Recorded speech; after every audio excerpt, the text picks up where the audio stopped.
The Airbnb looked better in person than it did in the pictures. That was the first thing I remember thinking. Which is funny now because by the end of the night, I would have paid double just to not be there. It was a small guest house behind someone's main property. Private entrance, little patio, 1 bedroom, 1 bathroom. Nothing fancy, but clean and quiet. I was only staying one night because I had a work thing nearby the next morning, so I didn't need much. The host messaged me the check-in instructions around 4 p.m. Gate code, lockbox code, Wi-Fi password. Then 1 extra line at the end. Please keep the side door locked at all times. I didn't think much of it. Most hosts say things like that. Lock the door, don't smoke, don't make noise, normal stuff. I got there around 8:30. The main house was dark except for 1 upstairs window, so I tried to be quiet going through the gate. The guest house was exactly as described. Small kitchen area, couch, TV, bedroom at the back. The only thing that stood out was the side door. It was in the little hallway between the kitchen and the bedroom. Not the front door I came through. A separate door, painted white, with a deadbolt and a chain lock. I checked it because of the message. Locked. Chain on. Fine. For the next couple hours, nothing happened. I ordered food, watched TV, answered some emails. It actually felt pretty comfortable. Around 11:15, I got ready for bed. That's when I heard the first sound. Not a knock, more like a soft scrape, from the side door. I paused in the hallway, toothbrush still in my hand, listening. A few seconds passed.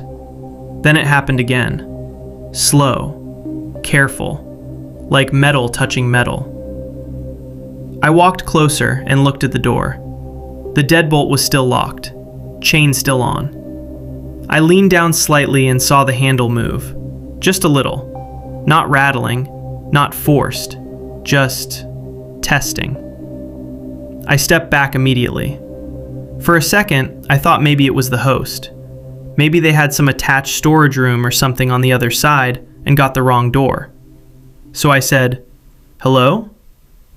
The handle stopped. No answer. I waited. Then someone on the other side whispered, "Open it." I froze. Not shouted, not even spoken normally.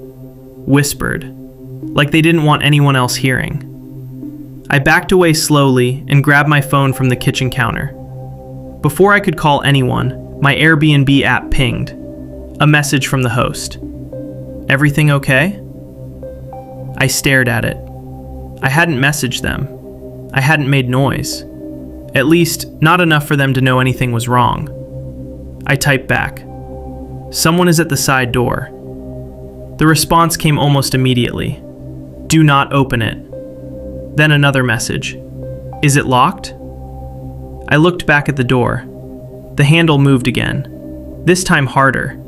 The chain shifted against the frame. I typed, "Yes." The host replied, "Go into the bedroom and lock that door too." That was the moment I realized this wasn't new. The host wasn't confused. They weren't asking what I meant.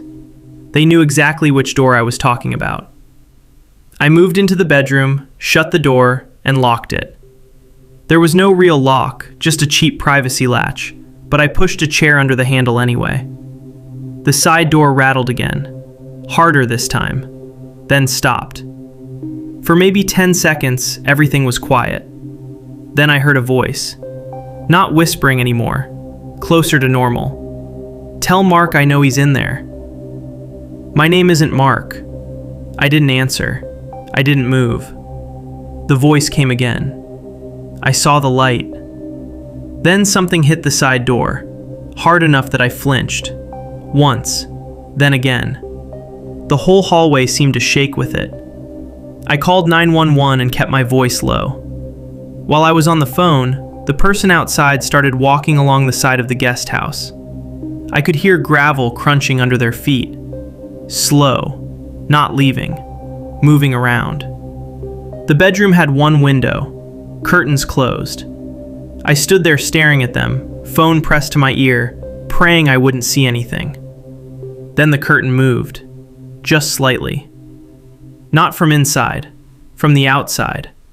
Someone had pressed their fingers against the glass and was pulling at the edge, trying to see in. I dropped to the floor without thinking. The operator kept asking me questions, but I was barely answering. The person outside tapped the glass once. Not hard, just enough to let me know they knew I was in there. Then they said, very softly, "That's not your house." I don't know why that sentence scared me more than anything else. Maybe because it was true. It wasn't my house. I didn't know the exits. I didn't know the neighbors. I didn't know who was supposed to be there and who wasn't. I was just a stranger locked inside someone else's backyard guest house while another stranger tried to get in. The police got there about 7 minutes later.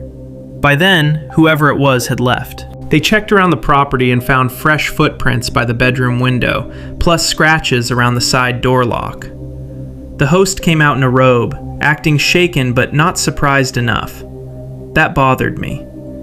When I asked who Mark was, she looked away before answering. She said he was her brother. Said he used to live in the guest house. Said he had some issues, and sometimes came by when he thought the place was empty. I asked why she was still renting it out. She didn't have a good answer. Airbnb refunded me. I left that same night and stayed in a hotel. A week later, I checked the listing again. It was still up. Same photos, same glowing reviews. And buried at the bottom of the description, after all the nice stuff about the patio and quiet neighborhood, there was one sentence.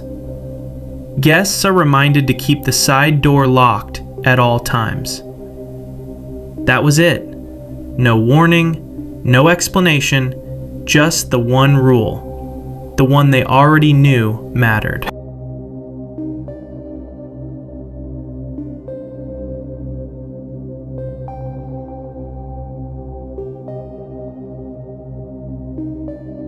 The weirdest thing about the apartment was how clean it was.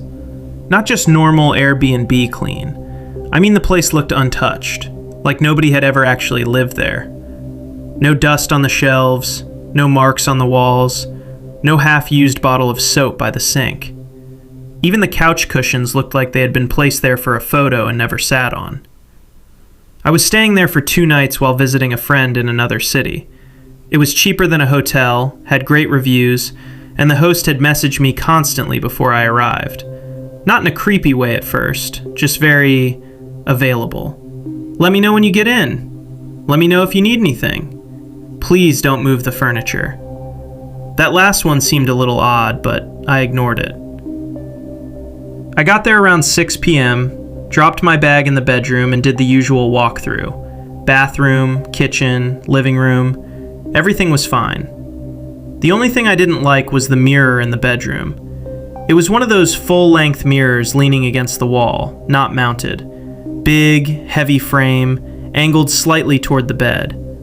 I didn't think much of it at the time.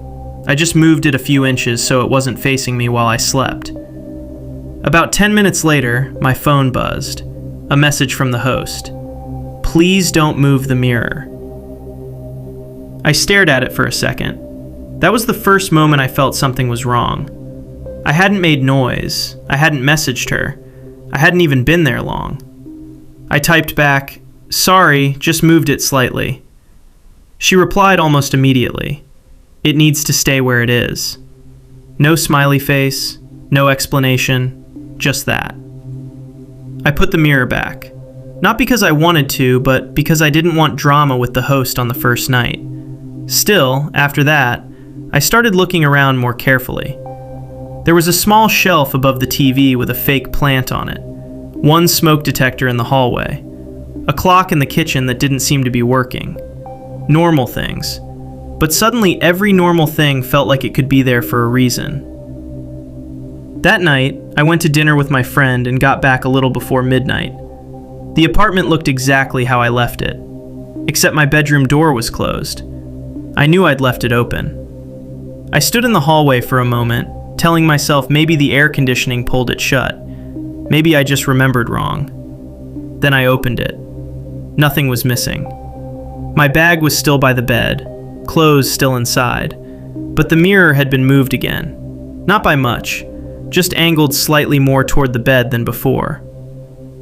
I took a picture of it with my phone, then I messaged the host. Did someone come into the apartment while I was out? No response. That was the first time she didn't answer quickly. I didn't sleep well that night. I kept waking up and looking at the mirror, like I expected something to be different every time. Around 3 a.m., I heard a soft click. Not loud, just enough to make my eyes open. I lay still for a few seconds, listening. Then another sound, a faint mechanical hum. It was coming from the mirror. I got out of bed slowly, turned on the lamp, and walked toward it. At first, I didn't see anything. Then I noticed a tiny gap in the frame near the top, a little black dot inside it, smaller than a pea. I froze. I knew what it was before I wanted to admit it. A camera. I covered it with my thumb.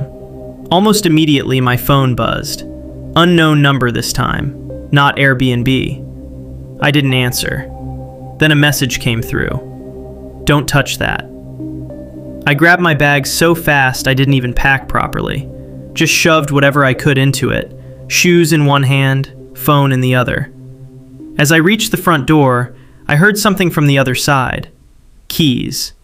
Someone was unlocking it. I backed away from the door. The lock turned halfway, then stopped. A woman's voice came through the door.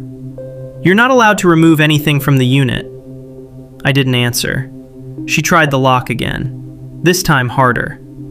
I ran to the bedroom and shut the door, but there was no lock, so I pushed the dresser in front of it. My hands were shaking so badly I could barely grip the edge. I called the police and kept my voice low. The woman at the front door knocked once, then said, calm as anything, I can see you moved the dresser. That was worse than yelling, because it meant the mirror wasn't the only camera. I didn't wait for the police inside. The bedroom had a window leading to a small balcony, only one floor up. I climbed out, dropped my bag first, then lowered myself down and hit the grass hard enough to twist my ankle. I kept moving anyway. A neighbor across the street saw me limping and let me wait inside until the police came. They found 2 hidden cameras, one in the mirror, one in the kitchen clock. The host claimed they were security devices and said I had misunderstood the listing rules. Airbnb removed the listing eventually, but for a few weeks after, I kept checking. And before it disappeared, I saw one new review. 5 stars. Beautiful apartment. Host was very attentive. That word stuck with me. Attentive. Because yeah, she was. Too attentive.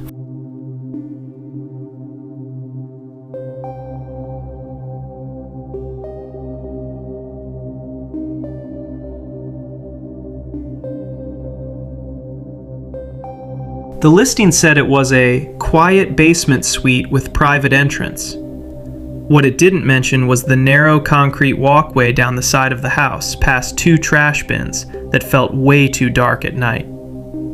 I booked it because it was cheap and close to the airport. 1 night only. Land late, sleep, leave early. The host messaged me before I arrived.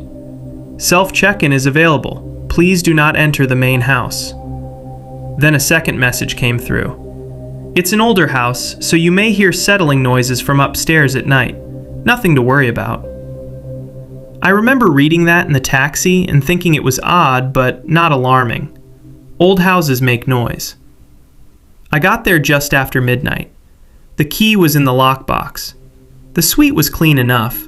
Small couch, tiny kitchen, bathroom, bedroom. Fine for 1 night. The first thing I noticed was the sound. Not footsteps. Music. Very low, coming from upstairs. Old music. Slow and scratchy. I figured the host was awake. I showered, changed, and got into bed around 1 a.m. That's when the music stopped. And the walking started. At first, it sounded like what the host warned me about. Footsteps above me, crossing from one side of the house to the other. Annoying, but not scary. Then it changed. The footsteps stopped moving across the ceiling and started moving in one area, directly above the bedroom. Back and forth, back and forth. I messaged the host. "Hey, sorry, is someone walking above the bedroom?" No reply. The footsteps continued. Then I heard something dragging, slowly, across the floor above me. Not furniture, too uneven for that. I sat up. The dragging stopped immediately. That bothered me. I stayed still, listening. Nothing. Then, from somewhere upstairs, I heard a voice. Not clear enough to make out words, just one low sentence. Then another voice answered, quieter. The listing said the host lived alone. One host.